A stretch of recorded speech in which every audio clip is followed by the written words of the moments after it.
When I graduated from high school in 2006, the yearbook contained a list of awards as voted by my peers. Best athlete, most likely to become a millionaire, top contender for a Nobel Peace Prize, that kind of thing. My name wasn't next to any of those awards, but I did get one, most likely to get married. Now, this is not a claim to fame I am at all proud of, but it speaks to the fact that everyone knew I was in the throes of all-consuming first love with an emo boy I met on MySpace, the original dating app. And actually, we did end up getting married. We waited until we were in our early 20s. But let's fast forward almost 13 years to the day we met. It's 2018. My husband and I are at a yoga retreat in the Perth Hills on New Year's Eve. Somewhere between the opening meditation, the downward dogs, and the communal vegan dinner, he breaks the news. He wants to consciously uncouple. Did he see the date and the setting as some kind of romantic divorce proposal, perhaps? I don't know. I didn't stay for the chanting circle. Later that night, back in our apartment, I was standing by the window watching fireworks bursting over the city skyline, marking the start of a new year with tears streaming down my cheeks. Truthfully, I was terrified. I'd never really been alone in my life. I was just 16 when this boy came along. Everything I knew about myself was in relation to him. I figure I can get over this by finding another guy to pivot around.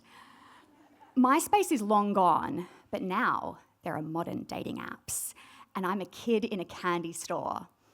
They are my coping mechanism and my experiment in dating radically different people in order to figure out what my type is.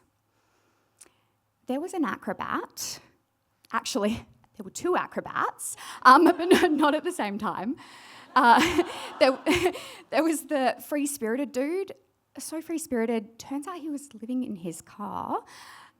And then there was the software developer from Silicon Valley who was only in town for a week and yet somehow managed to make time stand still in this little bubble of intensity.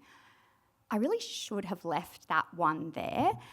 But a couple months later, I announce I'm embarking on a solo trip to the US, like the independent, divorced lady I am, when really I'm crossing the planet for a crush. And it's an apt word considering how crushed I was when I arrive in California and Silicon Valley guy's not who I remember him to be. And so day two of my trip, I am again heartbroken and alone. I pivot to another kind of delusion and I decide to drive off into the desert in search of myself. I am both Thelma and Louise. I should mention that I've already crashed my hire car at this point.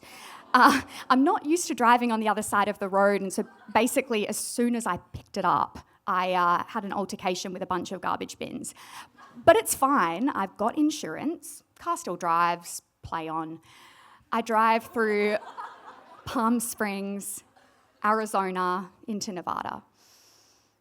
I'm finding myself called to Utah. I only really know two things about Utah.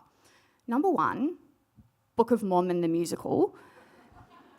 Two, Zion National Park, which I had heard is home to the scariest hike in the United States, Angel's Landing. So named because the peak is so high, it's basically in heaven. and it's dangerous. Up to 1 person per year dies attempting the hike. Now, I'm not a hiker, but I think at this point I was desperate to feel something other than heartbreak. And if that means getting perilously close to heaven on a cliff, it's a nice alternative. And so, without a shred of logic, I magically appear at the start in my Lululemon tights, cat-eye sunglasses, no hat, no snacks, nowhere near enough water, and yet I begin making my way up the West Rim. It's this maze of endless switchbacks. And I walk, and I walk, and I walk for ages. And there's no sign of this famous scary bit. I'm kind of confused. But then the trail opens up to a lookout point. Or should I say like the pre-trail trail? Because there is Angel's Landing. And holy heck, it is way worse than the photos suggested. It's formidable. There is a metal chain running up the ridge attached to stakes in the rock. It's the only thing to hold on to steady your balance as you haul yourself up a steep trail less than 1 metre wide with sheer drops of 400 metres on either side. At the lookout, there is a sign with the number of lives the hikers claimed. Code for don't attempt. And I can see hikers turning around at the sight of this. But it's like there's an invisible hand on my back, nudging me forward onto the ridge. I'm not going very fast, but it is so physically taxing. People who are clearly hiking pros pass me, always in groups, never in Lululemon tights. And they're friendly, they say hi, and then they ask, "Are you doing this alone?" And I laugh and I reply, "Yeah, but I'm absolutely not going to make it the whole way. In fact, I'm about to turn around." But I don't turn around. Clinging to this chain, I lose track of time. The summer sun is at its peak and there is no shade out on this ridge. I ran out of water a long time ago, and anyone who knows me, I'm a clumsy gal, so I'm fighting not to slip and topple off the edge. I've looked down a couple of times and it's surreal. Like when you're looking out the window of a plane and the landscape, it's like a painting. I'm dehydrated, delirious, I have vertigo, and in this haze, it finally dawns on me. What the fuck were you thinking? Jessie?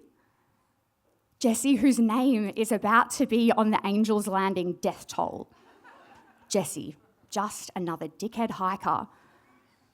As I contemplate my fate, I stumble around a bend, and as if by miracle, I'm at the top.